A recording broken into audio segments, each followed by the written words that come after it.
All right, man. The Milwaukee Bucks have officially tore down their championship house that they built in 2021. Several players and coaches have been removed. Recently, former All-Star Damian Lillard. And so now, after the dust has settled, it's time for the rebuild. But the question is it too late?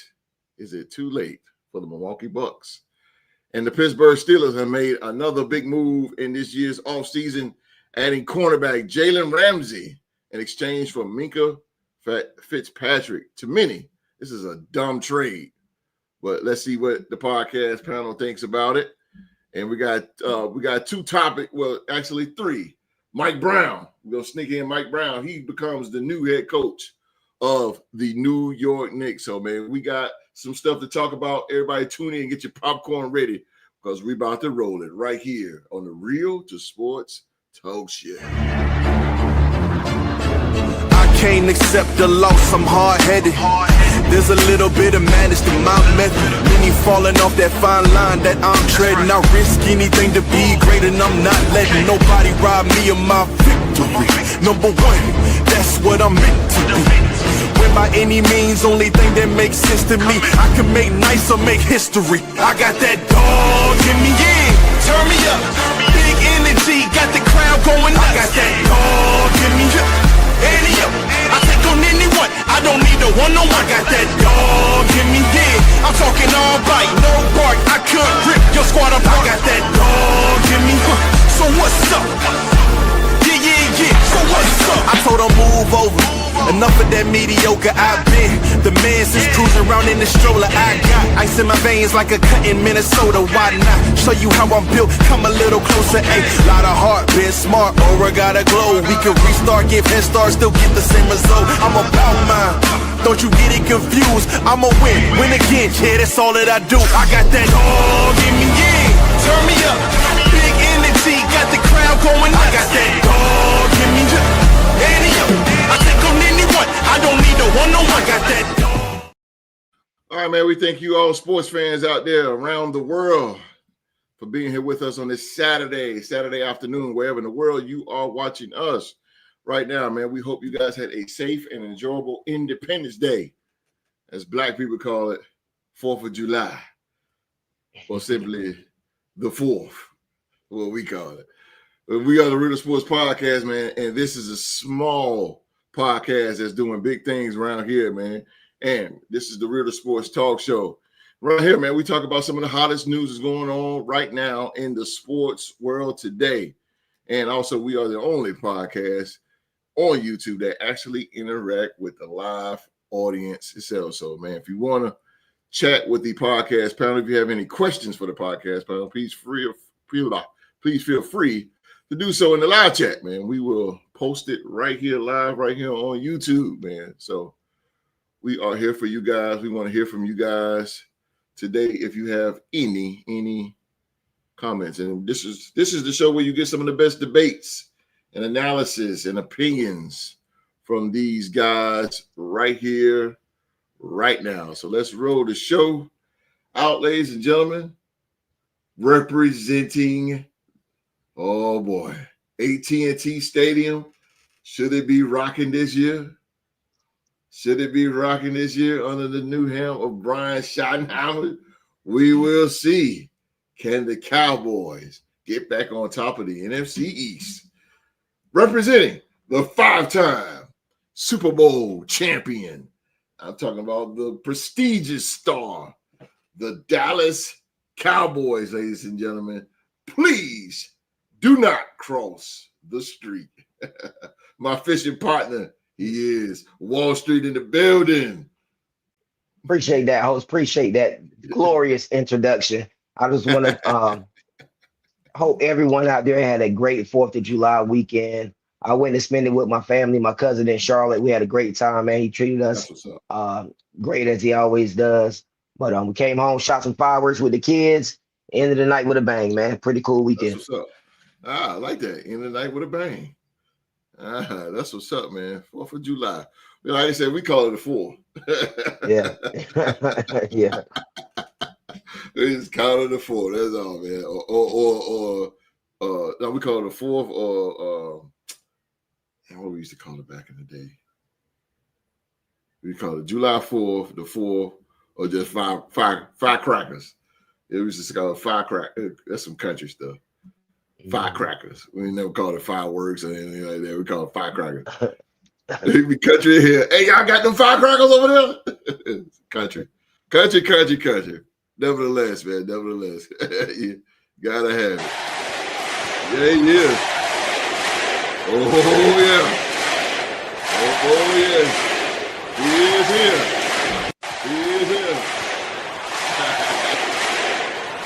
here. Representing the Duval, the team down in Duval County. They are the Jacksonville Jaguars. The Jags. And the Jags get back on top of the AFC South Division. Can they get back on top? Representing the Jacksonville Jaguars. He is the 2024 Real Sports Podcast MVP. He is no other than Rockstar Rock in the building. Yes, how y'all doing? And by the way, I'm also the Real Sports Wrestling Trivia Wrestling Trivia champ. I mean, gotta make sure we add that in there. Yeah, I gotta put it in there, baby. My bad, bro. You know, for some of our listeners out there that may want a shot at the title, you know. Ooh. But come at the crown, man. Other than that, my fourth was pretty decent. You know, that's what's up. Ate good. Got to, the kids got to watch the fireworks presentation from pretty much right here in front of our home, so we didn't have to necessarily go. That's really good. Travel out, and they enjoyed themselves, and things of that nature, driving me crazy. But other than that, I'm ready to start the show. Let's get it. And go at my rival with these few topics. Streets go bring it. Yeah, man. Streets go bring it, man. But shout out to Mark. Mark in his absence. Mark had to work, and to the dog is getting everything set up. And being Streets is actually headed to the Q Dog's house, been having a tremendous, huge cookout, man. So we're gonna go check him out right after the show. So let's get this thing started, man. This was added in real quick, but the New York Knicks, have Mike Brown was hired as the Knicks head coach. After weeks of speculation, the New York Knicks have officially appointed Mike Brown as their new head coach. With a career spanning over 2 decades, Brown has been part of some of the greatest teams in NBA history. He possesses the skill to manage superstar egos while also fueling their ambitions. As a 2-time NBA Coach of the Year, he brings a wealth of experience along with expensive expertise and a defensive-minded approach.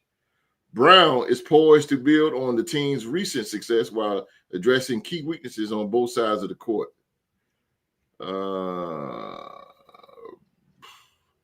His coaching history, the Knicks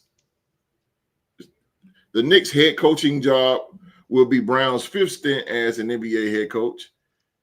He previously coached the Kings, the Lakers, and had 2 stints with the Cleveland Cavaliers. Brown was part of a championship-winning Spurs staff as an assistant in 2003 during his head coaching duties in Cleveland. He helped lead the team to the NBA Finals alongside LeBron James. 2 seasons later, he won his first Coach of the Year award after guiding the Cavaliers to a franchise record 66-win season. Consecutive 60-win seasons in Cleveland were overshadowed by disappointing playoff exits, leading Brown to a short stint coaching the Los Angeles Lakers in 2011 and 2012 season before returning to Cleveland for 1 more year. Despite the up and downs of nearly a decade, some of the best years of this coaching legacy were still ahead. Brown became an assistant coach for the Golden State Warriors during their championship run in 2016 and 2022, contributing to 3 NBA titles. And I'll read this and I'll be done. With an impressive resume, Brown took over as the head coach of the Sacramento Kings, where he ended their 16-year playoff drought and earned his 2nd Coach of the Year honors by propelling the Kings to the highest offensive rank rating in the league. All right, Mike Brown is now the new head coach of the New York Knicks. Let's start the show off with the MVP. What do you think about Mr. Mr. Michael, as you say on the wood, Michael? Big Well, Mike. like you, Mike Brown, he has that accolades as you can say there, as far as you know, being a good coach and things of that nature. But my thing is, I don't know if he was the perfect fit for the Knicks. I think it was just an answer that they needed right now to kind of like to shore up certain things because of the players was unhappy with the coach, with how Tom Thibodeau's style of coaching was. I think he's just a temporary hire, as you know, a bridge hire, as they say. You know, in the NFL, they got a bridge quarterback. I think he's just right. He's a bridge head coach for whoever the guy, whoever Leon Rose or is it James? Is it James Dolan? Right? That's the James owner. Dolan, the owner. What up, Sha? He's an idiot. Yeah, so I think Mike Brown is just that bridge coach for, you know, in case James Dolan and Leon Rose decides to pick their guy, because the guy that they wanted What up, Mark? was really Jason Kidd. The guy that they wanted was Jason Kidd, and the Mavs definitely denied that with a with a slap on the hand. So I think they're still going to be looking for their guy. You know, my first opinion, you know, I thought they should have kind of like went and got Rick Pitino from St. John's, because of the fact that he's already in that building, and he's already turned the program over and things of that nature. So, you know, right now the college basketball game is kind of like turning into the pros, where the players actually got more say so now than the coaches. So I would have thought his name would have been in the hat, or Mark Jackson, but to see Mike Brown as the coach, I just believe it's just a bridge hire, somebody that they're trying to have in this short gap to see if can he get the Knicks. Mark, he might have froze up on him, huh? Yeah, it froze on him. There you go. Right. Go ahead. You good now. Go ahead. Okay, yeah. So I do apologize for that. No, it's all right. I was saying I think he was just a bridge hire based off of just to try to see if he can kind of get these guys to the conference finals, because they were only a few games away from getting to the conference finals, as they did the previous years with Tom Thibodeau. So I think with his style of coaching, maybe I know he's going to actually rely more on the bench than Tom Thibodeau, so it'll keep guys fresher. But I just think, like from the beginning of my point, I think he's just a bridge hire, someone is just to fill the gap until one of these big name guys decide that they want to leave college and come to the pros. What do you think that does to Sacramento though? For just, you know, like I say, he brought Sacramento out of the trenches, bro, and like all of a sudden, he's gone. A part of that was the friction between him and De'Aaron Fox. See, when he got fired, they also did trade De'Aaron Fox not too long after him. So there was some friction there, which kind of spilled over. And you know, Sacramento is you know, they one of the teams that's on that lower to bottom. They on the bottom fruit of in the NBA per se, the bottom toe. You know, they a small market team, even though they in California, but they the smallest market team in California. Under Golden State and the Lakers. Under the Lakers, even the Clippers, The Clippers moved to Inglewood. They still gonna bring in more fans than what Sacramento brings. That's a fact. It's a fact. That's a fact on that. Yeah, so, they ain't been relevant since Vladdy and them boys. There you go. So damn. I would feel if I was a King, so I'd be pissed. He in a better place. He in a bigger market, so it's gonna be more. But the thing about it is, him being in that bigger market is gonna become more bigger pressure. And being in New York, no pressure is bigger than, you know, being a head coach for any of their sports teams. Any of their sports teams. So Yeah, but at the beginning, I just believe it's a bridge hire. That's my end on that. Okay, so Streets, the MVP, just said that he believed that it's more of a bridge, like basically temporary. So my question to you, Streets, man, with the Knicks hiring Mike Brown, and I just read his resume on what he's done in the past, and he's been pretty successful. Not NBA championship, he got it as assistant, but not head coach. But he's been there. So, but my question to you, Streets, man, is Mike Brown the actual answer for the New York Knicks? Well, let me start out by saying this, host. Yes, sir. As far as the coaches that T-Rock picked out, Rick Pitino, he's too old. He's not going to be coaching 82 games. I think this boat has sailed. Mark Jackson, I'm tired of people talking about Mark Jackson. Mark Jackson ain't coaching in the NBA, man. Yeah, if it's not clear that he's been blackballed, I don't know what to say. Okay, yeah, I just do not see him. And unless there's a black owner that comes and buys a team and hire Mark Jackson, I don't see him playing coaching in the NBA ever. I agree. As far as Mike Brown as a coach, man, he's a solid coach. But to me, man, this hiring was a big fat dud, man. It was a dud to me. I know he's one of those coaches. He's even got those cycles of coaches that's on that retread. He's been around a lot. I think he's a solid coach, but his best seasons is when he had LeBron, and I think any coach is gonna be good when they got great players. So I don't want to hold that against him. But that was his best season. After that, he's really been hired and fired fairly quickly. The last few places he's been, he hasn't been around. I don't understand New York's mode of thinking here, because if you're going to fire Tibbs, which is a defensive mind coach, hell, that's what Mike Brown has got his bones on. That's what I said. In the NBA, that's exactly what I said, bro. It's defense. So I don't understand that mode of thinking there. He may be a little bit better offensively because he's been around Kerr. Maybe he's picked up some few things there, and maybe with getting along with players. But I've never heard a player talk bad about Tibbs.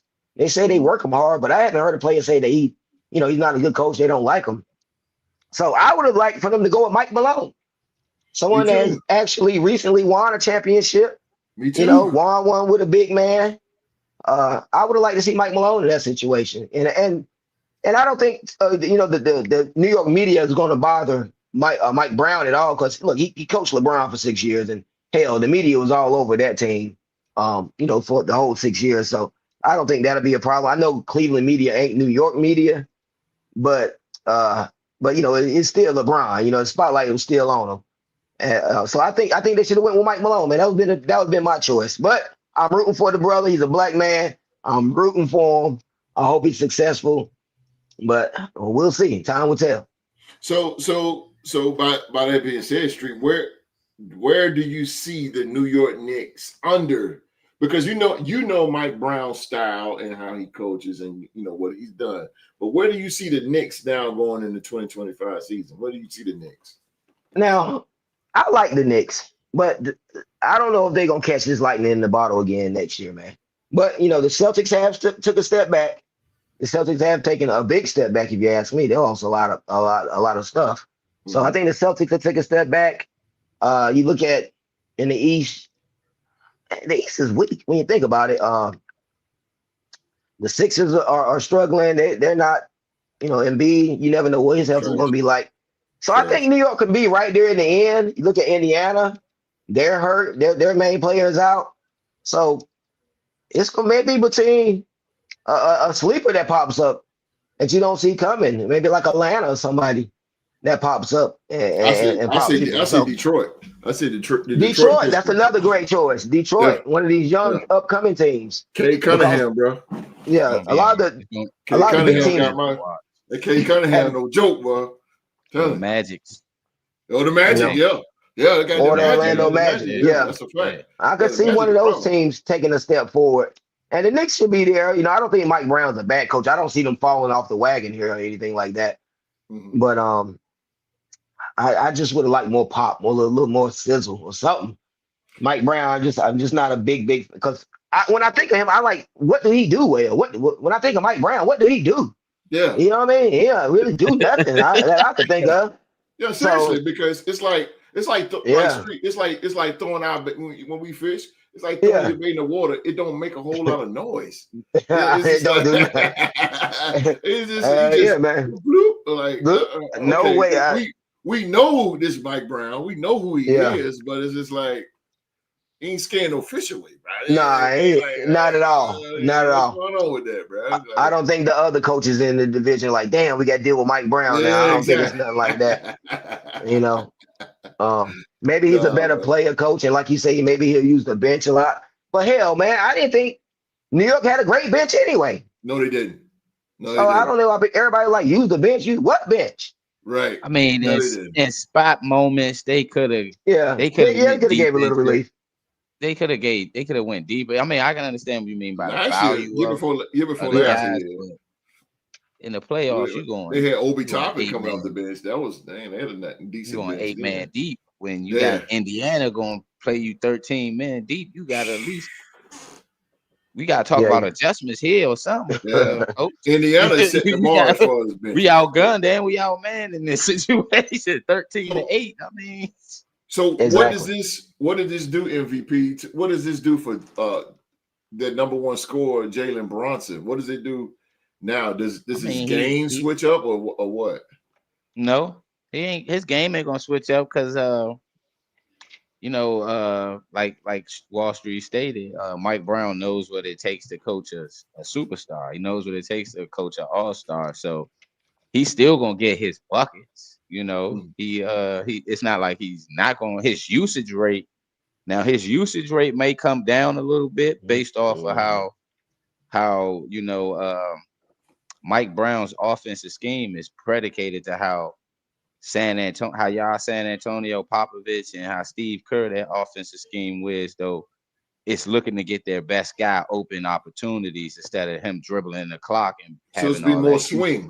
Well, swing around. It's gonna be more of a motion swing offense that it'll allow Brunson to see more open shots and more mismatches. Like, you know how with this year they just ran pick and pop. We just gonna find a mismatch or put Brunson on one of the weakest defenders on the opposite team, but then teams will understand that and be like, okay, no, we're going to put our weakest defender on y'all weakest offensive player, and we're going to put our best defender on Brunson. So I think that's where his offensive scheme will allow him to get more open shots. He ain't going to have to feel like his usage rate's going to be up per se, analytically where they try to state that a guy just holding the basketball and getting a shot, leaving 15 seconds left on the shot clock there before he finally swings it and things of that nature. So I think it'll be a much more open offense for Brunson, which a lot of people has been wanting to see him have a much more of a open offensive scheme to allow him to pick his time and parts in the game, instead of just saying, move out the way, I got to do this because y'all ain't made no baskets in 8 straight possessions. Ooh, God damn. That's how it would be, though. You look at some of the Knicks games, he would have had to do that. Yeah, and I mean, it's a lot of ISO ball with the Knicks, though. It's too much. And by saying that, Street, should the Knicks go out and get one more score to Mike Brown's offensive? Because now, like the MVP stated, with the ball is going to be going around now. So should they go out and get another score, Street? And if so, who do you think they should get? Man, you look at the Knicks lineup. I think that what I think they should do is I would like to see OG take a big step forward this year. You know what I mean? If he could take a big jump forward and be like a bona fide number 2, because Brunson ain't number 1. Let's make no mistakes about it. I want OG to be over Cat. You know what I mean? I don't want Cat being my number 2 player, man. I'm sorry. Big man shoot too many goddamn 3. He can shoot them now, but he shouldn't shoot too many for me. So OG, man, 6'8", that brother, man, like he can do it all, man. Really? I don't know, something about the mentality maybe with him or putting that confidence in him. But if he can take a step forward, then I don't think they really need to bring anybody in. Maybe bring in some players on the bench because you got Mikal Bridges. Hell, you traded away everything for him. So, you're right about that. You know, I like they starting five. If OG can take that big jump next year and become that bona fide 22, 23, 25-point scorer consistently, hey, they can make some noise, man. Yeah, I feel what you're saying. He got to feel that Siakam role. That he do, man. He got the frame. Indiana. Yeah. He got to take over. I mean, that's a big dude, man. When you look at him out there. Yeah. And you ain't lying on that. He got the athletic ability to kind of do the same thing that Pascal Siakam does for the Pacers, but it's like his confidence level is wanes. Like not there. Yeah, I get what you're saying. So do you keep Josh Hart, or do you? I definitely keep Josh Hart. Now I like Josh Hart. You know what I mean? I don't want Josh Hart starting on my team. I want him to be a 6-man, come off the bench. I don't want him starting, but I need him to play. I need him to play minutes because nobody plays harder than Josh, man. I don't care what you say. Nobody plays harder than him. He might not be the best shooter and all that, but he plays hard. And it's something for hustle, man. The ball seems to find you when you hustle like that. And he always making big plays, man. Defensively and offensively, he makes big plays. Easily, he can win it. Easy. He can easily win 6 man of the year if he was the Knicks had him coming off the bench. The bench, totally. But they got Jordan Clarkson. That's right. I like that pickup. That's a great pickup. Jordan might be the 6 man off the. Now you wonder, Jordan. Yeah, I might put Josh into the starting role now that I got Josh. I mean, your boy coming off the bench, Clarkson's been a 6 man before. Yeah. Josh got the rebound. Facts. Josh. Best rebounding guard in the game. Yeah, that's a fact. And he played under Mike Brown too when he was with the Lakers. There you go. So I like that. I like that pickup. When I was in the barbershop when I saw that pickup. Clarkson. Clarkson can put the ball in the basket, man. He can put the ball in the basket, bro. He can put the ball in the basket. A former 6 man himself. So. Yeah, definitely. Yeah, so I may leave, and it depends on how quick my leash will be with Josh. If his shot ain't going, then I'll quickly get him out of there. There you go. And I'll get your boy in there, because he can get some offense. Yeah, and that's going to help Jalen out big time on them pick and rolls. He wouldn't have to guard. There you go.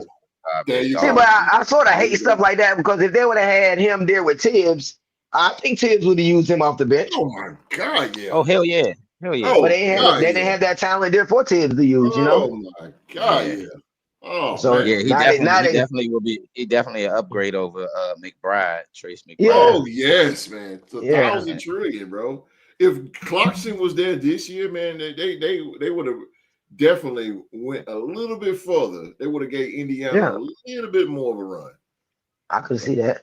But I'm gonna tell you what really killed the Knicks was the brother that just won a ring. The brother that just won a ring in OKC, Hartenstein. That killed the Knicks' identity because they pretty much gave up a tough nose rim protector for a subpar rim protector for his scoring. If you think about the evaluation of how they went more finesse with it. Yeah, they did. With a more finesse player. He covered up a lot of that he covered up a lot of what Thibodeau was doing in his offenses. Right. Yeah, and I don't think Robinson has been the same since his injury, man. I was just about to say that, Streets. I was just about to say that. Never, to me, I don't think I don't know. He got to go. I like Robinson, but just something about his motor too. I don't know. I don't like, you know what I mean? I don't know. I would trade him and go get like a guy like Robert Williams. Something like that used to play for Boston, Robert Williams. Somebody that's gonna could give you at least somebody can give you 10-10. I would like to see them bring like a Jared Allen in there instead of him, but they probably never be able to get him. They have to give up too much to get him. Yeah, but somebody that's a rim protector, somebody like that. Because Cat ain't blocking no goddamn shots, man. No, he's not. And I would say Capella, but Capella went back to the Rockets. So I mean Capella. So but I agree with you, Mitchell. He hasn't been the same, man. He's just not that shot blocker that he once was. Yeah. Not at all. Not at all. I'm intrigued to see what the Knicks got with this here, man. How y'all broke this down. I wasn't even thinking about it. Forgot about Jordan Clarkson being on that team. Me too. Damn. Yeah, they just picked him up the other day. Yeah. All right. So let's stay in the basketball here and go to the Milwaukee Bucks. Miles Turner. Miles Turner agrees to 4 years, $107 million deal with the Bucks. The Bucks have landed one of the biggest names of the 2025 free agent class. Milwaukee Bucks have agreed to 4 years, $1 million deal with former Indiana Pacers center Miles Turner. Deal has a player option in his final year, 2028 and 29, and a 15% trade kicker. Oh my goodness. Miles got smart here. Okay. Damn. Yeah, 15%. Okay. But Turner has spent his entire 10-season NBA career with the Pacers and is the team's all-time leading shot blocker.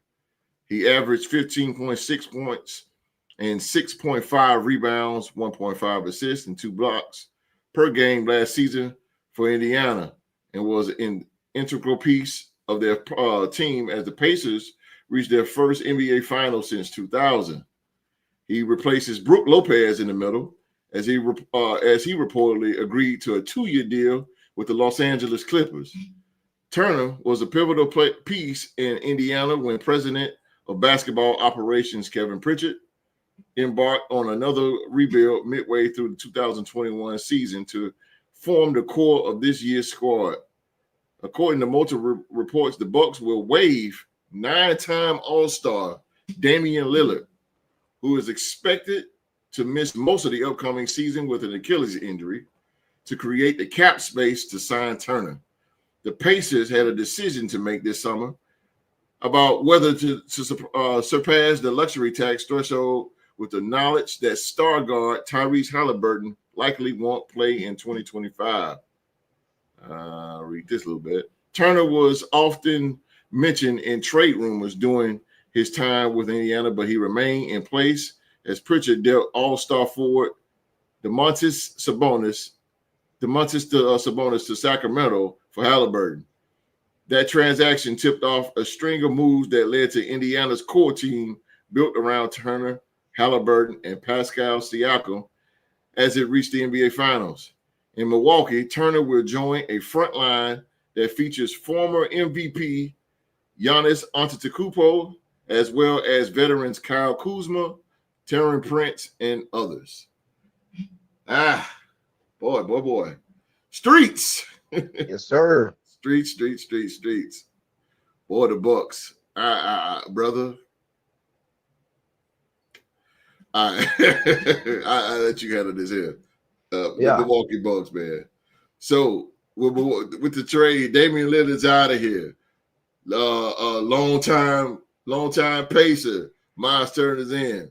Streets. Will the Milwaukee Bucks remain a top 5 team in the Eastern Conference in 2025? Streets. Well, they would definitely remain a top 5 team over there. As long as you got Giannis on your squad, they're gonna be in it. Humongous facts. Facts. I like this trade. I absolutely, positively love this trade, to be quite honest with you. You're getting a much younger version to me and more athletic version of Lopez. Both of them are big men that shoot jumpers a lot. I would give Lopez the edge this year because for some reason Miles just didn't shoot it like he normally does during the regular season. He didn't shoot it well in the playoffs. He really didn't. He usually shoots that 3 ball a lot better than he showed up this year. Always been a great rim protector, and I've always wished that he would play on the block a lot more. But the game is away from that now, so I'm not going to beat that dead horse right there. But I like this. I think he's a much better or more active player than Lopez. I think he's better defensively than Lopez, and if he can get that shot, falling back, which I think he was just caught in a little rut, but he's a really good shooter, got a good form. I like this, and he's only 29 years old, man. He's only 29. He played 10 years. He's still only 29. Exactly. You look at him; they got a good, at least 7 years out of him, maybe at 10. a high level. Yeah. So maybe 10 if you're lucky, but at least 7. A good strong 7 from him. So I like this. I think this puts Milwaukee. I won't say gonna put them at the top of the East, but it puts them right there. And maybe if they can make some moves around trade time and bring in a wing player, an athletic wing, they can be right where they want to be. I like this as a big step in the right direction. So what do you think the future will hold for Damian Lillard? Well, they did right. You had to cut Damian. You got to waive him. There's no way you're gonna bring him back, man. He's not gonna play all of next year anyway. He's how old is Damian? Damian got to be in his mid-30s now. 34 years old. He's gonna miss probably most of next year. So by the time you see him again, he'll be 36, coming off an Achilles injury. So I mean, I hate it for the man, but I think they did what they had to do was to waive him. He's still gonna get paid, so I ain't gonna cry for him too much. But I think as an organization, man, you got to move on, man. You got to cut your losses where you can, and you got to move on. So I think that was a smart move by them. I always liked the way the Bucks move a little bit. I didn't understand. I don't like the way they fired that coach. Budenholzer. Not Budenholzer. I didn't mind them firing Budenholzer. Agent Griffin. Yeah, I didn't like that, man, because he was winning. They was winning. Yeah. It was early. They didn't really give him a chance. But if he's not vibing with Giannis, then you got to go. So absolutely, that's that. But for the most part, I like this move here. I think it's gonna set them up. You got to have a big man out there in the East because you got to contend with like a Cat. You got to contend with Jared Allen and them boys in Cleveland. So yeah, you're gonna have to have a big man. And I like this. And a big man that was playing in the finals last year. Exactly. So, Street, and I want to ask you a question. We talked about this on the show in the past. Why is it that when a player do not agree with a coach, they immediately fire the coach? Why is that? Why do you think? Hey, man, to me, it comes down simply to if your coach ain't got many rings on his finger, I'll say more than 2. They paying these players too goddamn much money, bro. I'm paying them too much money, bro. I'm paying for somebody 30, 40 million a year, and I'm maybe paying you a couple of million. Hey, man, you got to make this work, coach. That's probably what I come tell them first. Hey, man, you got to make it work. And if you can't make it work, it's an easy choice who's going to have to go. You got to go. So you got to acquiesce to these players most of the time, man. You really do. And it's a shame it's set up that way because I hate, quote unquote, for lack of a better term, you don't want the inmates to run the asylum all the time. Exactly. But definitely, that's why they're getting about it. I think it simply comes down to finances. And at the end of the day, I'm paying somebody 40 and I'm paying you 2 million. It's an easy choice for me. I don't like it, Street, because like we said backstage before the show, you're a manager. You manage a business, a group. Yeah. So you're a manager over a group. Yeah. But if that group doesn't like you personally, the company can get rid of you. But you're just doing your job. Now you may be a little firm, and you got rules and regulations. Okay, look, I want you to do this, do that, and do this, and you're a little firm, but the employees under you don't like it. So what they're gonna do is they're gonna go and complain, and now they get you removed. But is that fair or not? It's not fair, but man, we know what they say about fair, man. I tell my daughters it don't exist. Don't even think it exists. Fairness does not exist. Sometimes it's just the way things are. It's just the way things are in life. And trust me, if my employee were paying one of my staff $40 million and paying me what they paying me, my black ass would be gone too. You know what I mean? So I think it comes down to that, man. At the end of the day, unless you're somebody like a Phil Jackson, but they even got Phil Jackson out there at a certain point. You know what I mean? With 6 rings. So the player's gonna hold the power, man. Especially in basketball, it's a power. It's a players' league, and they definitely gonna hold most of the power. That's crazy. That's fucking ridiculous. All right, MVP. What do you think about Miles Turner joining? Well, it's all kind of questions into one here. Miles Turner. What do you think about Miles Turner and what he's gonna do for the Milwaukee Bucks? Damian Lillard got cut. What do you think about that? And the main question is, will the Milwaukee Bucks remain a top 5 team in the Eastern Conference in the mix with your Boston Celtics here?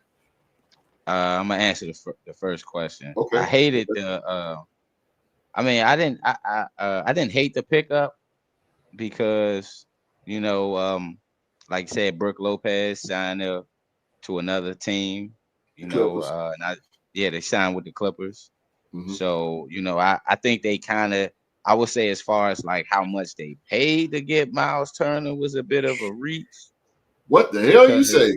What they paid, to get him. I think that was a bit of a reach. The 4 years, 100 mil, 105 or something like that. 107. Okay, 107 mil. So good.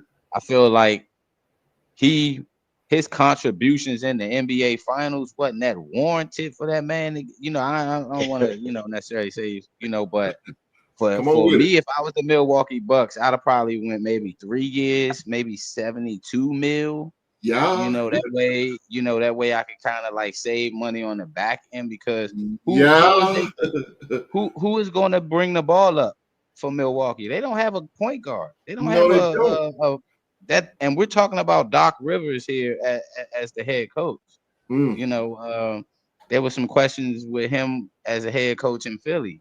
He couldn't get Philly over the hump, even with the superstars that they had. He had James Harden. He had James Harden and Joel Embiid, and couldn't get them to the Eastern Conference Finals. And he got Giannis now. Giannis and them got bounced in the first round by the team that Wall Street wanted to win the NBA Finals, the Indiana Pacers, by the way. They should have won. So I just feel like Milwaukee's all over the place. And they still gonna pay Damian Lillard no matter where he goes. And I understand that man. I understand his he has a bit of an injury history throughout his career. He's getting of that age, at 35, where there might be he'd be 35, there might be some question marks there, but the brother can still shoot the rock. True. That's the best thing you can do in the NBA. If you lose your speed, you still gonna be able to shoot the rock, and he's still a household name. So wherever he may go, he may not be the number one option, but it's kind of hard to say depending on how the NBA fluctuates and how guys go here and there and things of that nature, depending on the system. But I think they did what they thought was the right move. Okay, we had to get rid of Damian Lillard, even though they paying him till 2028. So no matter where he goes, if he can retire, he's still gonna make money off the Bucks because they signed him to an extension. You sign a man to an extension and then you cut ties with him 2 years after that, 2 years within that extension, because he was a part of that sign and trade where that sent Drew Holiday to Portland, which Portland brought out, and then he eventually came to Boston. So I don't know. The Bucks, they'll be a top 5 team in the Eastern Conference if they get themselves a point guard, somebody that can actually be able to run the offense. Because I don't know who their point guard is. Charlotte got a slew of point guards they just drafted. They probably stockpiled them 2 trades on them. They just got Colin Sexton. They got Colin Sexton. They got Spencer Dinwiddie. Yeah. They drafted the somebody. Hornets. Yeah, they became a point guard. They got a Hornets. So you can see us dealing. You can see us dealing one of them. Yeah, Hornets went crazy in the offseason, which is good. Yeah, about time. Good. Yeah, but I can understand that. But is Colin Sexton gonna bring the same impact that a Damian Lillard would bring? No, fuck no. And then on top of that, he might play better with Giannis. Yeah, but Giannis wanted Damian Lillard. Yeah, but my mama said, everything you wish for, but be careful what you wish for. You might just get it. You know what I mean? Be careful what you wish for. Milwaukee giving that man everything. Well, and then when they see that's that why it's not players working, don't need to be GMs, man. Yeah. They cut. You ain't lying, bro. You ain't lying. Yeah, because it might look good, but they just never fit to me. Him and Giannis, they never flowed together. You had a third question, right? About where yes, sir. Gonna go? Yeah, what about Damian Lillard? Like, what does his future hold? He had some buzz with the Celtics and the Lakers, but I really don't know. I mean, if I was Damian Lillard and knowing that an organization is about to pay me for the rest of my, maybe these last few years in my career, I would go to Golden State, at least I'm home, that way, and he can just, see how things go. But who knows, man? Who knows? I mean, if I was him, I go to Miami. He got an open shot to take the job down there in Miami. I would say they work you too hard down there in Miami, boy. He might pop his Achilles again working down there in Miami, boy. I'm just saying, he got to go somewhere where he gonna be able to make market. Hey, go back to Portland and retire. Shit, go back to Portland and retire. It'd be nice if Portland was OKC or.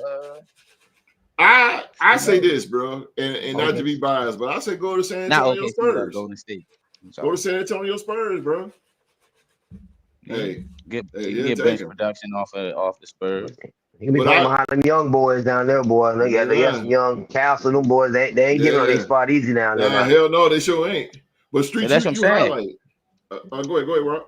That's what I'm saying. He gonna have to go somewhere where a team is a contender, because everybody, if you look around the league, a lot of teams getting younger that are contending. Kevin Durant, talking about Minnesota, OKC. Same shit about Kevin Durant had to go to Houston. To play with, Kevin Durant had to go to Houston to play with young cats. You know what I'm saying? So everybody getting younger. So wherever he gonna go, he's gonna have to know. What The Rock used to say, he gonna have to know his role and be Damian Lillard. You might have to come out the bench, bruh. You got a major injury, you might have to do that.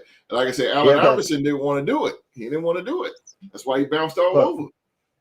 Yeah, because Damian's game was based off a little bit off explosiveness and stuff like that. So I've never torn my Achilles, but I've heard people that have. It's not an easy injury to rehab from, bro. It's tough. Mm-hmm. It's really tough to get back from it. His injury will take longer than Tatum and Halliburton. Oh hell yeah! Because he's much older than him. Yeah. Oh yeah. Older. Yeah. Hell yeah. And shout out to Jason Tatum, man. I've heard he walking around. He is actually in the gym. Yeah, they get you up. They get you up quick now with those injuries. It used to be a time they kept you off your feet, but now they've learned they want to get you up and moving quickly. Yeah, like he has. They say like he has a surgically. Rock probably know more than I do. They put something like a band or something in your Achilles. Yeah. Like a band, like a little stretchy band or whatever. So it's crazy technology and science technology. But shout out to Jason Tatum, man. He is. Yeah, you go. Keep it. Something like that. But shout out to Jason Tatum, man. He is working out, man. He is doing this thing, man. So I wish that brother best of luck in his rehab. But Streets, you had said something that jumped out to me. You said who was going to bring the ball down for the Bucks, and I've heard that. I know this is far-fetched, but I heard Chris Paul might be headed to the Milwaukee Bucks. Come on, man. God damn. Don't start me with Chris Paul, man. God damn. I said Mr. Pull a hamstring, what I call him. He Mr. Pull a hamstring, bro. Just to go to bathroom, he pull a hamstring, brother. This dude bend over, tie shoelaces. He got them pull hammy. I like Chris now. He's a North Carolina dude, man. Winston-Salem dude, so of course. But my guy played he had a lot of tread on those tires. So unless you're gonna bring him in here to be like a player / coach, and I think him and Doc still got a decent relationship together. Yeah. So he could be an extension of Doc and maybe grooms a younger player, but I don't want my fortunes to be on Chris because later in the season he never hold up, man. No. He can get right to the playoffs and he'll get an injury. Turn into Cliff Hall when they count them both, huh? Yeah, pulls. You see them commercials. I used to like them commercials, man, with Cliff Hall. I like that. Yeah, they was dope. Yeah, I like that, man. Damn. Milwaukee do not have, I was looking at their roster, they do not have nobody. But what I told Q, because me and Q was talking about it, and what I told him is that what's going to happen now that Lillard is gone and a dominant big guy like Miles Turner's come in, Giannis is going to play like a guard. Watch. He's going to play more like a guard now. Giannis you might get the most dominant Giannis now that he ain't got to worry about getting the ball to Damian all the time. Exactly. Because on their championship runs, who was their point guard? Was it it was your boy, wasn't it? Drew Holiday. Drew Holiday. Yeah. And he's not he's a 12-point scorer a game, probably. He can handle explosive games. Motherfucker, though. But by 12 points, just somebody that's gonna get your offense into action He's not gonna do a whole lot. That's what Giannis needs, man. Yeah. You don't need his point guards gonna be out there dancing with the ball, I agree pulling with up that. half court threes, which I like Lillard. That's right. But Yeah. Giannis need to dominate. Yeah. Now Giannis need to dominate and have that ball and dominate. He's gonna have to dominate because those Milwaukee fans, they worship that guy. And Hey, man, he's been the best thing since Ray Allen or Michael Redd. Yeah, he worked himself into a good player too, man. That's why you respect Giannis, man. He been the best thing since Oscar Robertson and Kareem. Yeah, there you go. They brought them a chip. That was the last time they won when they was on the roster. Winning wise. Winning wise. So and his finals, though, that clinching, I rewatched that. I don't know if anybody rewatched Game 6 of the 2021 NBA Finals. Yeah, when they played. Yeah. Watch that Game 6. Like that 50 points that Giannis put on them. Yo, that was methodical, piece. Yo. Yeah, I remember he was cooking. I remember he was cooking in that game, though. That was methodical, yo. He wasn't missing his free throws. After the first block shot, when the game actually happened, and then I rewatched it, and I'm like, yo, yeah, he knew from that night. He knew from the beginning of that night after that first block shot that they was going to send him. That was a good game because they went blow for blow. They going back and forth in that game. That was a good game, man. Giannis definitely. This should be the dog that he is. Giannis should really come out of there. He's gonna be like a Cadillac, big tall guy. He's gonna be floating. I like Giannis' character and his basketball character, so I think he'll be fine, man. I think he's the type of player. He ain't gonna get no shortcuts. Yeah, he seems like a cool, humble guy. I don't know him personally, but good things happen to people like that most of the time. Exactly. You know what I mean? You can tell Giannis don't take no shit from nobody. So Giannis, keep up with the dad jokes, man. Keep up with the dad jokes. Yeah, I love him. I like Giannis too, man. Giannis. Yeah, and I'm 85% Nigerian, so that's my Nigerian brother right there. Oh, look at you, man. Look at you, Ancestry.com. Ancestry.com, my brother. That's what's up, though. That's what's up. Damn, Street, I ain't know it like that, man. Yeah, man, it's crazy. Well, on to the last one here. We're going to go to the turf. Oh, boy. I can't wait to hear what y'all got to say about this. The Steelers and the Dolphins. They did a big swap here. Right when we had thought that the NFL's offseason was creeping to a crawl, Pittsburgh and Miami swung a trade Monday that served a stark reminder of the way football news can heat up at a moment's notice. The Steelers are acquiring cornerback.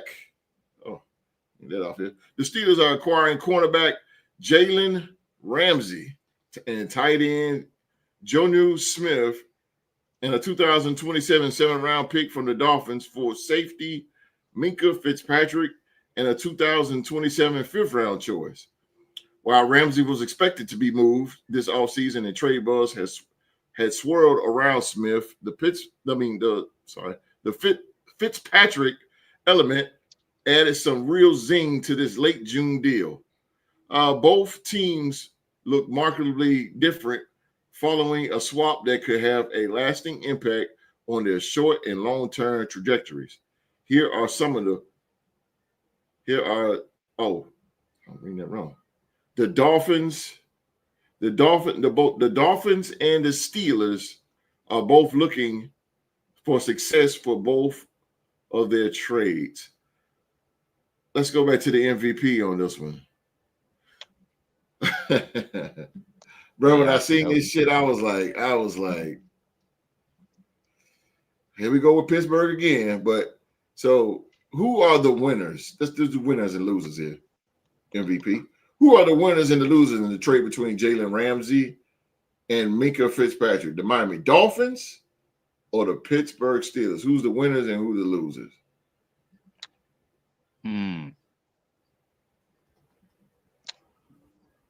I mean, for real, I gotta say the Steelers because they fleeced Miami for 2 players and only gave them 1. They fleeced them for 2 players, 2 impact players via their mate because Jonnu Smith had his best season of his whole career playing with Miami last year. I think he had a stretch of games where he was doing some spectacular stuff. And well, we all, as you know, Jalen Ramsey being a fan of Florida State football and him being drafted to the Jacksonville Jaguars, I don't need to say too much about that, brother. But I will say this though, his style, his game, his play has dipped. His play has dipped since he left. I say since maybe that second year after they won the Super Bowl, his play has started to dip. Like teams ain't really scared to go at Ramsey no more like they was. That's very true. When he first came in the league with us, and when he got to LA, them years that he was there with few years that they was there when they after they traded Jared Goff and whatnot, teams were scared. Now teams ain't scared to go at him. I mean, I seen my man Brian Thomas Jr. give Jalen Ramsey crazy work first game of the season last year, and I see teams are starting not to pushing the envelope. Yeah, we're gonna go at him. We're gonna go at him.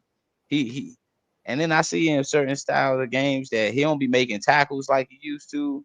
I just think he's just out there sometimes to, just to be the flashiest guy on the field. I don't see a lot of playmaking coming from Jalen Ramsey no more. Maybe in Pittsburgh he'll get that different. He'll turn it up a little bit. The fact that he has been a reason why the Steelers hasn't won a Super Bowl.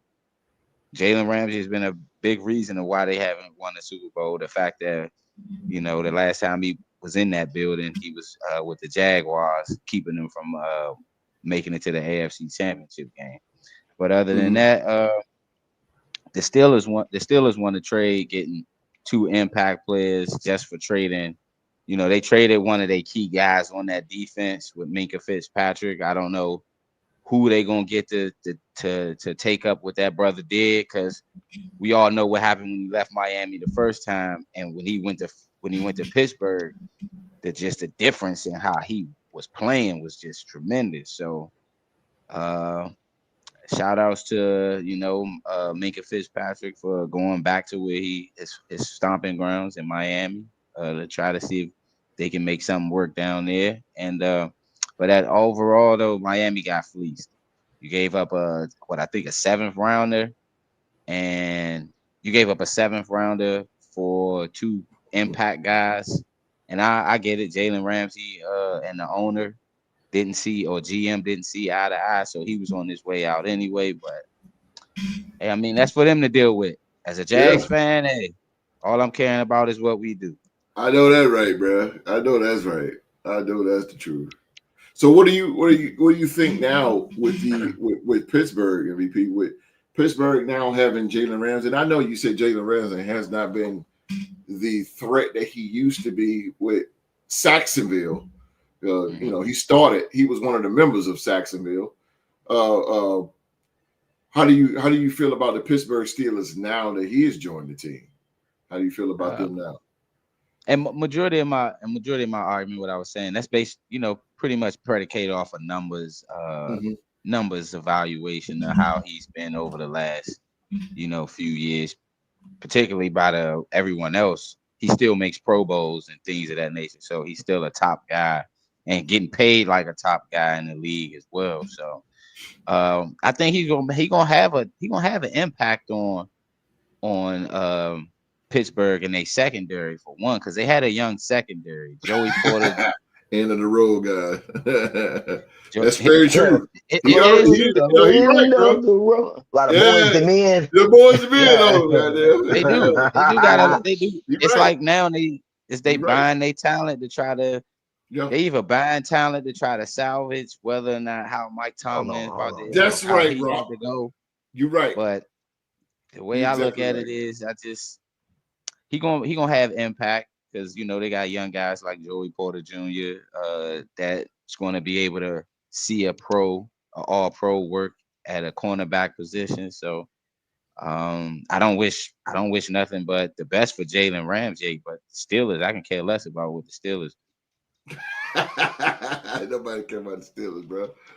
Nobody care about the Steelers like that. But you made a good point though. It seems like they're trying to salvage something to save by Mike Tomlin's coaching career. Steelers hatred, we love to see it. Mark. All right, Streets. So what do you think about this trade, Streets? Jalen Ramsey is joining there. But who's the winners and the losers, though, Street? Is it the Dolphins or the Steelers? Well, to me, man, I think y'all looking at this the wrong way. You know what I mean? Okay. To me, I look at both of them being winners. I think both of them won in this trade. If I had to get the edge to anybody, I'd probably get the edge to the Steelers a little bit because of the reasons T-Rock said.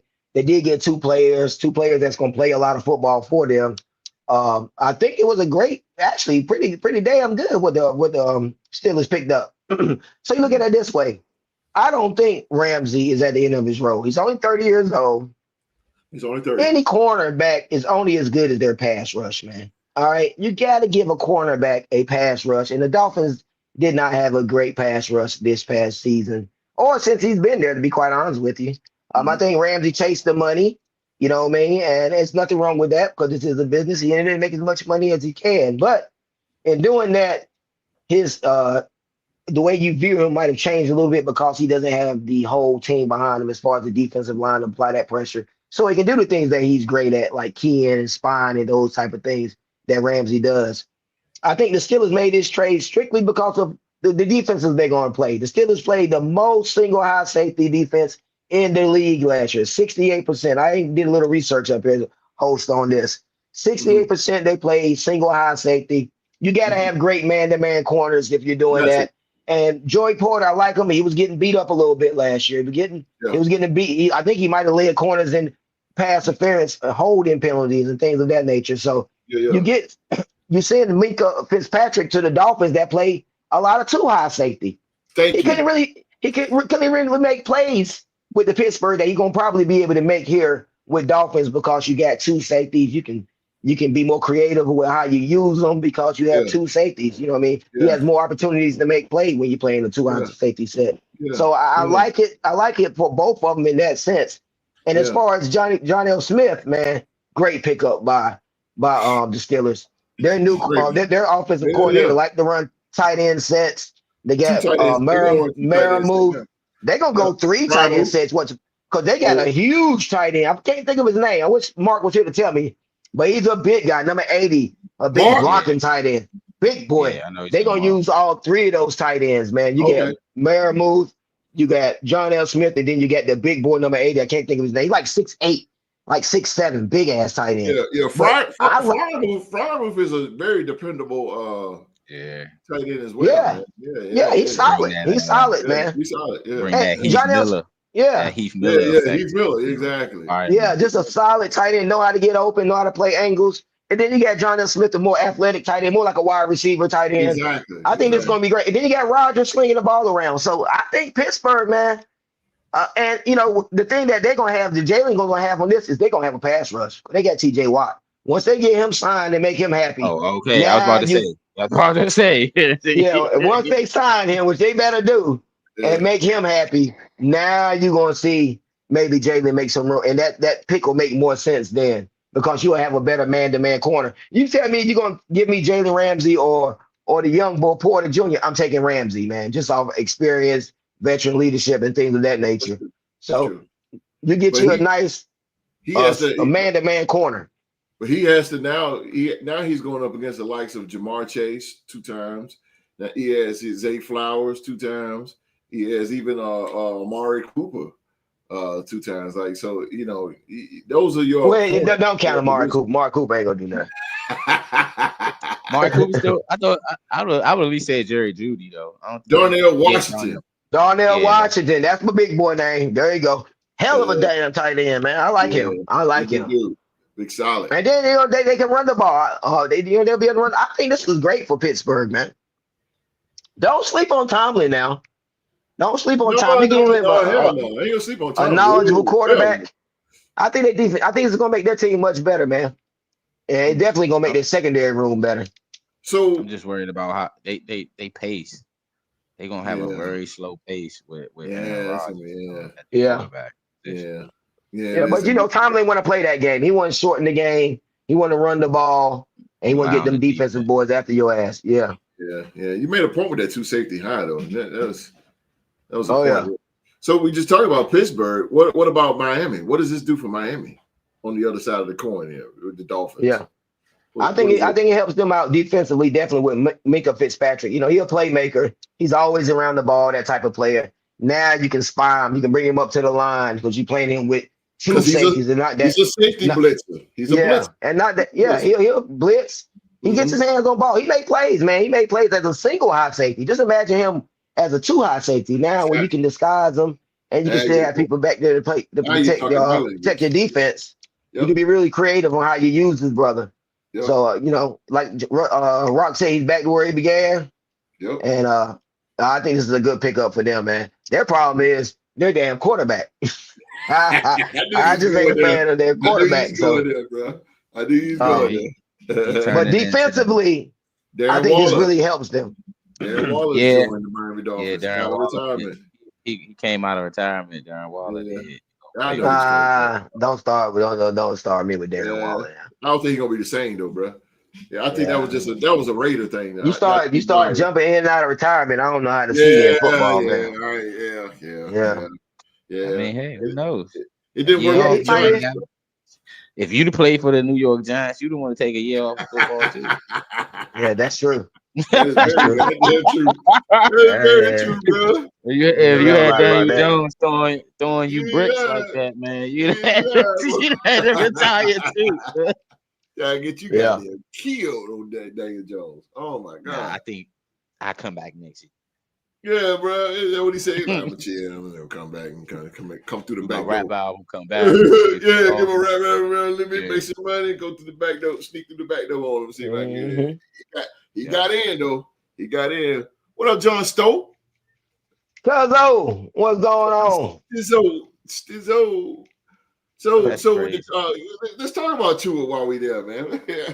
Let's talk about Tua in that offense, man. Oh my goodness. I know what, Mike McDaniel better get it done this year, bro. I'm starting to smell a little. Yep, me too. Smell that Wonder Board tag rub off of him a little bit. Yeah, he's gonna drop right back down to the offensive coordinator. That hot seat on Mike McDaniel. Yeah, I think so, man. You're supposed to be able to make it done. I told y'all, man. Tua, I just not a fan. T-Rock, I just don't see it, man. I mean, Tua ain't. I thought Tua should have I think the thing about it with him is he got the arm talent, but he's not mobile enough at his height. And then again, when they try to roll him out on run plays or do run RPOs, it's just like a car accident. It's like a car accident waiting to happen. He always gets hurt, yo. And I get why you say that. It's not like Kyler Murray, where Kyler Murray for his he makes up for his size with his mobility. Athleticism. Yeah, definitely. So you can run those RPOs with Kyler Murray and his he can get out of harm's way. Height make up for that. With Tua, he just got an arm talent. He ain't got no athleticism to make up for. And I wouldn't even say he got a big arm talent. I would say he anticipating accurate. Yeah, in the mid range, but deep. I don't like all his arm look. He's like he's straining to throw it deep all the time. And that's what I was saying about with Michael Penix. If you look at how Michael Penix stole the ball and how Tua would throw it, it's like the play has to be perfect for them to really get they because they left-handed. So it's not like with Vic. Michael Vick had a good solid zip to the football as him being left-handed. That must jumped out his hands. Even Dylan Gabriel, he got a zip to his Gabriel, Dylan Gabriel. He got a zip to his back. He in that Tua under. He's undersized too, man. He's more mobile though. He's a lot more mobile. Gabriel's more mobile, so I think he'll have a better career than Tua. See, that's the thing. That's the thing, bro. That is the very goddamn thing. Is with Dylan Gabriel. He said a gift is different than talent. True. You ain't lying about that. But I think about Dylan Gabriel, man. I seen it with Oregon, bro. He just sacrificed his body too much, bro. Like you don't. Them hits add up, bro. Yeah, them hits add up. Yeah, you doing too much, bro, on that. At least Kyler Murray is creative. He know how to get out the way and all this shit, but he trying little to feet be like Murray feet be like that. Exactly, like this is. He be getting out the way, but Dylan Gabriel, bro, you trying to wait a minute now? You trying to be grown men, bro? You only 5 foot whatever. Come on, man. But about 5'9" back there. Nowadays, you can't stand in the pocket. You gotta give your offense as a quarterback that extra. Yes. We even seeing guys who are considered pocket passers at least giving you 5 yards if they not, you know what I'm saying, if they not mobile enough. Yeah, Aaron Rodgers was at least scrambling out. As old as he was, he had to scramble out of the pocket a few times last year to extend plays. So the defense is just too fast these days. They're too fast. So you got to move, bro. Yeah, and like you said, the schemes. Them schemes, man. You got to get out of there. You got to get out. You got 3 seconds, really, to get going. That's it. You got 3 seconds, and that is it, boy. Unless your ass is in intimate danger. You could be waking up eating turf. You know what I'm saying? I mean, I can't wait to football. I mean, everybody we say that year after year after year after year, boy. But that's how much we love football, man. It's the best sport in America. Outside of football is the best sport in America. I'm sorry. I know they say baseball is America's pastime and all that, but don't nothing get people more excited than come September, early August, late August, September. Yeah. The world changes, even though we go into in the fall, but everybody mentality changes. Yeah, everybody changes. Everybody get competitive because we got our team and then we got this person's team, and we talk as if we're on the team. We're just fans. But then you got. I swear, I think I'm on the team. See what I'm saying? You got team versus team, but then really you got fans versus fans. We all get competitive. Like I feel like I'm in the off season with my team. You feel like you're in the off season with your team. You know what I'm saying? Because I think the one thing that's different from us is that we still understand that them athletes are humans. I wouldn't walk up to some of these guys, like they be having videos of people just with they camera phones all up in athletes' faces, asking them all these type of questions. Like y'all understand, we understand, they understand we fans, but us as fans, y'all gotta understand they humans just like you. Like stop coming up to them. Don't come up to them people like you want somebody to come up to you with your phone, with their phone in your face. You'll feel the exact same way. Exact same way. And we as fans, around about this time, we as fans, they getting ready to perform on the field, but we as fans, we gathering information. We gathering information. I'm pretty sure Rock knows everything about Jacksonville and the news in Jacksonville and the injuries in Jacksonville, and hell, even know how much a ticket costs in Jacksonville. The same way with Street. Street know everything about Dallas. He knows everything about what's going on in camp. He knows everything what's going on, anything that's going on at AT&T Stadium. That's what we do as fans on the off season. That's what we do. If you're a true fan, you gather information, and us as fans, even as a podcast, gathering information for our teams. And I don't do it just for the Raiders. I do it for Cowboys, the Jags, because I'm here. And that's the beauty about football is I like so many teams. I'm a Raiders fan, of course, but I like so many teams. So I'm trying to get information over here, and I'm trying to get information over there. And there's this guy, it's just overload. It's just a goddamn overload. But nevertheless, man, that's the beauty of it. So some of these coaches need to live stream good fans. And Universe, what an idea. What an idea, bro. But you know what, though, Universe, though? I'm not saying this to be biased, but we have wrestling shows sometimes. WWE be watching because some of the same stuff we be saying, they put on TV. Triple H, you owe us some money, bro. You owe us some money, bro, because we be saying some stuff. You owe us some money, Paul. We ain't the only. I know we not the only wrestling podcast or whatever in the world. I'm not saying that, but I'm just saying, just think it's mighty funny and we say a little bit particular things, and all of a sudden it goes back a little different. Like, wait a minute, hold on. You said they hear everything. Exactly. And I believe the coaches do, bro. I believe some of the coaches do what, like, let's say a Cowboys. Let's say a Dallas Cowboys scout turn on YouTube and we pull up. They're going to hear everything what Street says. They hear everything what Street say. And they may not get everything what Street say, but what they're going to do is they're going to get little bits and pieces, and they're going to put it towards their game plan. The thing about YouTube, I really wish I know that they was watching, because I'll bring it. It's like sitting in the suit and tie, like, yeah, I think they should do this, do that. Now send me my check. Send me my check, bro. Liam Cohen. You guess and believe Liam Cohen got some scouts that goes around YouTube. All Jacksonville Jaguar fans. Yeah, and they put little bit of pieces together. They pay attention to social media for sure. Hell yeah. Exactly. Yeah, absolutely. If I was an owner, I'll be doing the same thing. I'm gonna let y'all in behind the curtain a little bit. When I first started this podcast, I didn't know what the fuck to talk about. So it was just like I tried to see what the competition was talking about. Okay, so Pat McAfee talking about Jalen Daniels. Okay, so I'm gonna come on here and we're gonna talk about Jalen Daniels, but we're gonna do it in a whole nother twist. That's how you do it. You beat your competition out. Let y'all know what we're talking about behind the scenes. Don't tell nobody. Don't tell nobody. They have mastered the art of stealing. I ain't kidding. That's what they have. She said, nope, I only like one. They like players.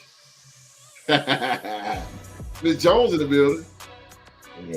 That's your sister, right, Wall Street? Yeah, that's my little sister. She like the Commanders, right? Yeah, she like them bum ass Commanders. She lost her way a long time ago. I tried to help her bring her back to to the right side of the tracks, but she was too far gone. OG, I couldn't help her. Yeah, you can. You had to be quiet all last season, didn't you, bro? That's all. Couldn't say a damn thing. Oh, my bad. Now when y'all came up here, you had some. You probably could have had something to talk about. Cause yeah. The game up here last year was crazy. That's right. The Turpin, I fuck with him though. I like Turpin. The spin and then to the house. Yeah. Let's go. I remember that. They was sick. They was sick, throwing up all over themselves. I loved it. But they had a good season last year. I couldn't talk too much trash though. Kavonte Turpin. He gonna have a better year for y'all too. Big year this year. Big year. Yeah. Good 600, maybe 700 yards, maybe. That's right. Redskins, 200 yards. That's all you see in Virginia, bro. It's Redskins. Commander fans. That's all you see. That's bro. it. He can be 1,000. Have 1,000 yards scrimmage. I had a guy come to my training the other day with old Commander hat on. I must admit they got some cool colors, but that's about it. I like that black uniform they got. That black uniform. Yeah. With the DC flag on it. Yeah. That's about all they got going for them, though, man. That's about it. It stops there. Hey, Street, you finna get ready to see some out there at Q. I know, right? You finna get ready to see him. How about the Panthers? He said. Oh, he's about the Packers. Oh, he like the my brother. Yeah, he like the Panthers. Don't sleep on Carolina this year. Now Carolina their offense gonna look alright. Yeah, they can be a 7-9 sleeper team. Yeah. Sleeper team. Go Pack, go. That old Dookie green and yellow. I don't like him. I don't like him. Packers. They got an overrated quarterback. That quarterback had one good game against us in the playoffs. Now they want to make him out to be goddamn next Aaron Rodgers. Yeah, he overrated, man. He an interception machine. That's all he do, throw picks. He throw a lot of picks. That one good game. He caught lightning in the bottle that one fucking game. We always make people careers. But they feel that way about. That's a bad thing. They still feel that way about Justin Herbert, though. They still keep crowning Justin Herbert as like a. Well, Herbert, I give him a little grace because You know. Bro. Why? No playoff wins, bro. Man. How can a guy have grace with no playoff? I don't think he's had the receivers nor the coaching that this that Jordan has. I mean, that Jordan has, man. I don't think he's had. You know, they had a good crop of young receivers for him. But come on, Green Bay I'm talking about when Justin Herbert first got there. He had Keenan Allen there. That was it, though. But he's never been a burner possession receiver. That's about it. I don't know. I gotta see more from Justin Herbert this year. He on that.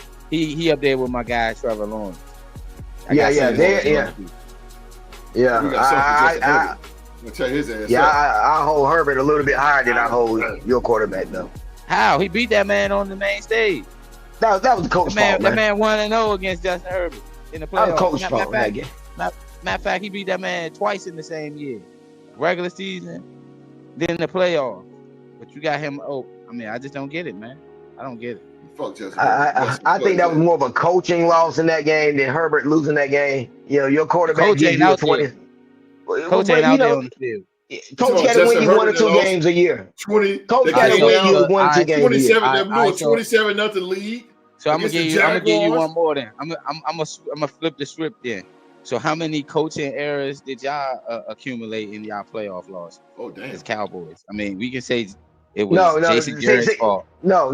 I'll call it Dak Prescott's fault because Dak was throwing the ball. See, my quarterback. The difference between what my quarterback and your quarterback were doing. My quarterback was throwing the goddamn ball to the other team. See, that's the difference.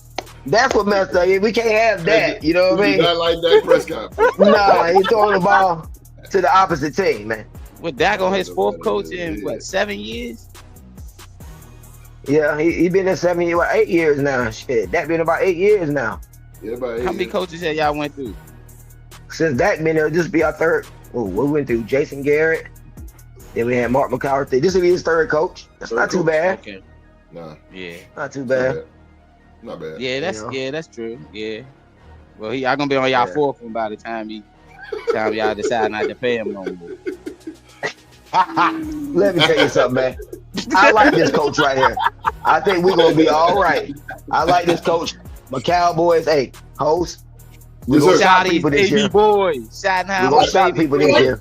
Like I said, bro, I like the Cowboys, bro. I like them. Schottenheimer, baby boy. I always respected the Cowboys cover 1. That cover 1 defense. Always respected that shit. Yeah. We're gonna be all right. Yeah, I like. We're gonna be all right. We sure gonna be better than them bums that just called in here, like that bum Packer team and that bum Carolina team that just called in. Twin, Joe, them teams ain't nothing. They know it. We're gonna be better than them bum teams. If they get back better in the trenches, yeah. Cause that's when y'all really do That's when y'all do well, when y'all play better in the trenches. The Cowboys play. Yeah. When they trench game. Matter of fact, no, we play better when the Cowboys has always been a team, they gonna hit you in the mouth first. And we played the Panthers this year. They hit you. So I get to smack him up this year. Yeah, if you fuck around, the Cowboys had you 14-0 in the first quarter, bro. But then Dak got a bad habit, especially in the big time, prime time game of giving it away. He get that thing. Yeah, they was up on us. They was up 20. They was up 20 to 21-7 on us in Jacksonville. That year that Dak threw that pick in overtime, it got ran back. It fell apart. Look at all these Cowboys haters. Man, we got so many Cowboy haters in the chat today, host. I'll tell you. That's okay though. I like Cowboy. They all right. Like I tell you, we're gonna smack them Panthers around. We got them early this year. Pound cake. We're gonna pound them out. I wish we had. You said pound cake. God damn. And I wish we had them Packers today. He gonna be passing out Bible tracks. Damn. Nope. That's how you gonna spend Sundays, bro. That's how you gonna spend Sundays. That's my quarterback. See, I'm the only one to get talked bad about Dak. You know what I'm saying? I tell him I can do that. He can't do that. He has to worry about his little small quarterback, Bryce. That's one thing I do respect about you like so many teams. Some of y'all Cowboys. You like so many teams. Y'all keep it honest with Dak. Y'all keep it honest with Dak Prescott. I keep it 100 with my team. He ain't the only one, but I know a lot of Cowboy fans. They can't stand I'm him. not one of those delusional fans now. Yeah.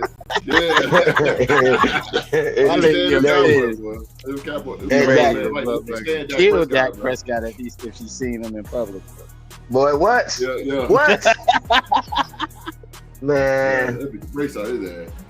Dak is a triple agent.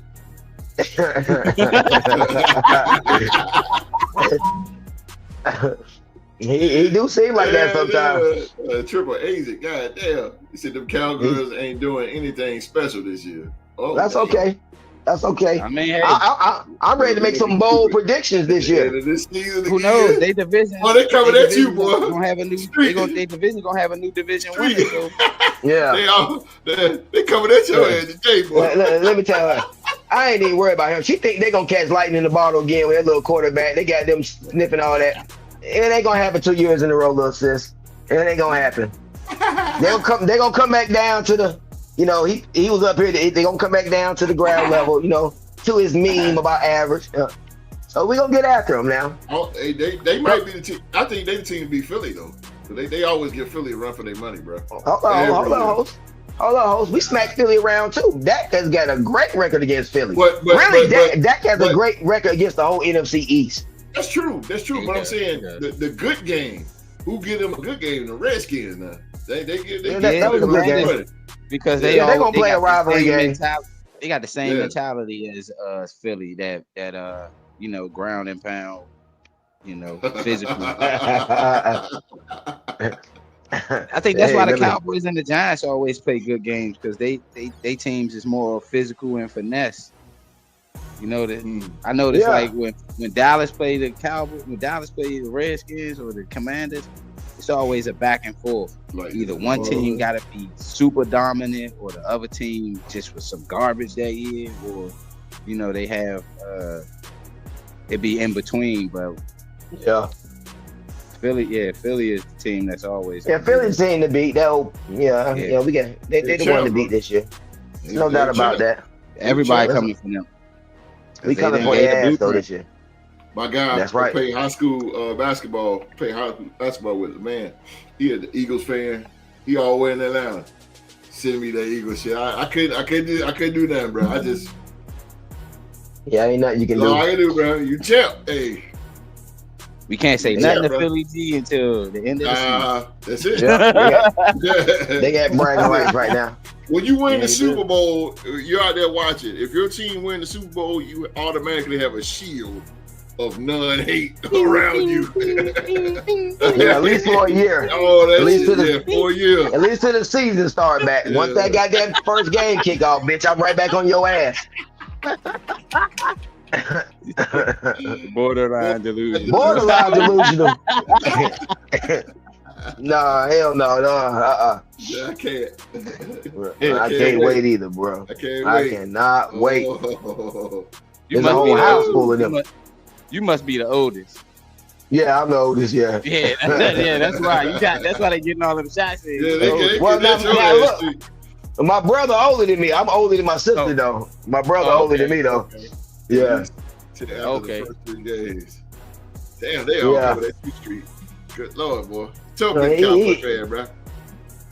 It's like he's a closet Cowboy fan. He really want to be a Cowboy fan. He pulling for the Panthers though, but he know he really like that star, boy. He like that star. He said. Oh shit. Oh well, let's get on out of here then. boy. Y'all about to come on there and eat me some food. Yes, you ain't lying, boy. Tear his food up. I told him coming to get it. Tell OG, I'm coming with a big appetite. I'm about to get right and come with an appetite. Make sure it's hot. Make sure it's hot. Who we got in the line? I was until they traded Emmett. Yeah, I told you. He didn't like that. He never came back since after that. No, he did. That's about 30 years ago. So that's about the time the Panthers came around too. 30 years ago. God damn, that shit was. Damn, y'all ain't never been the same since y'all traded. That ain't good. We've been close. Man. The football guys don't like y'all, man. Nah. Yeah, they got on our ass. They got on our ass, but it's okay though. But everything come full circle. Like these baggy pants coming back in style. I seen some baggy pants finally. I'm like, whoa, thank God. Some baggy jeans are back. So I'm definitely, I'm about to go ahead and wait for my cow. It's coming back full circle for my boys this year. That's pretty crazy hell, man. All right, man. That's our show for today, man. As always, we want to thank you for watching another episode of the Real Sports Talk Show, man. You know how it goes, man. Hit that like button. Show these guys some love, man. Streets and the MVP, man. Show them some love by hitting that like button, that thumbs up button. If you have not yet, turn on that, hit that subscribe button, turn on that bell for all notifications. They still coming at you, bro. That next year, Emmett had the Russian title. They haven't been the same since Emmett. Oh God, listen to here.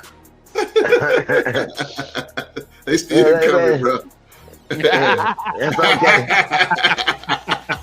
They still coming, bro. Hey man, That's shout right. out to Universal Rhythms out there in the live chat. Shout out to John Stover. Shout out to Miss Jones, baby. Shout out to her. Yeah. Shout out to everybody in the live chat, man. We want to thank you guys for making this show what it is. Y'all are the real live chat out there, boy. Y'all like Arsenio Hall when he hit the dog pound. That's right. Boy, y'all off the chain, boy. Y'all are off the chain. But please hit that like button. Hit that like button, man. And that subscribe button. Turn that bell for all notifications. We got the links in the description box below. Local, bonfire.com, and SeatGeek, our sponsors, at the bottom of the video here. Oh, hold on. We got one more. Much love, fellas. Much love, John Stowe. Appreciate you, bro. That's right. Have a nice weekend, cuz. Hey, y'all make the show, man. Y'all make this what it is, man. Y'all entertain us, man. Y'all entertain. I'm glad to be back. I'm glad you back too, bro. We glad you're back, man. Hey, we glad your brother back too, man. Because without Streets, boy, boy, we need Street back. Street is a very, very important part of this thing because he keep me rolling, bro. That goddamn Streets, boy. He's something else. Speaking of Streets, man, take us out. We'll get out of here. All right, man. Appreciate that, host. Hey, I want to thank everybody for coming in, checking us out, man. We really appreciate y'all. Like host said, man, the more y'all come in and interact with us, to make it the show so much better. T-Rock, I appreciate you today, boys. Battling you today, man. You always step up. You know what it is. And fam, I appreciate it. You're damn right, boy. I do attract conflict. There's nothing wrong with a little good conflict, you know what I mean? So yes, sir, I really appreciate everybody, man. Y'all have a great weekend. We're going to chill out with one of our hosts, the big OGs, cooking up some fried fish and all that good stuff. And I'm about to go fill my belly up. Yes, sir. Yes, sir, man. Yes, sir. All right, man. We'll be back next week with more news and topics from the sports community, man. We hope to have you back and join us next Saturday. We're going back to After Dark, 7 p.m., man. And next week, y'all, it's a major announcement, live chat. Next week, it is time to crown a new Real Sports NBA Trivia champion. We don't have a champion, so I got to get one. The tournament starts next Saturday night. In the first round, it will be I'm doing something new. It's going to be the best of 5 series. No doubt, Miss Jones. No doubt, baby. That's right, sis. No doubt. I'm doing something different next. It's going to be best of 5 series. It's going to be the first round, best of 5 series. And it will be between the 2024 Real Sports MVP, Rockstar Rock. He will be facing Streets. Oh. Bring your game, Rock. Bring your game, Rock. Oh, he said, I see big things coming through. Oh, yes, sir. Yes, sir. This will be. I come to win. Come to win.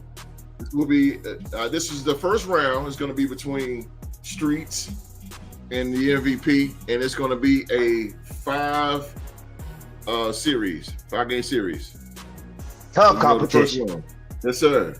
Yes, sir. And that young youthful mind remember stuff quickly.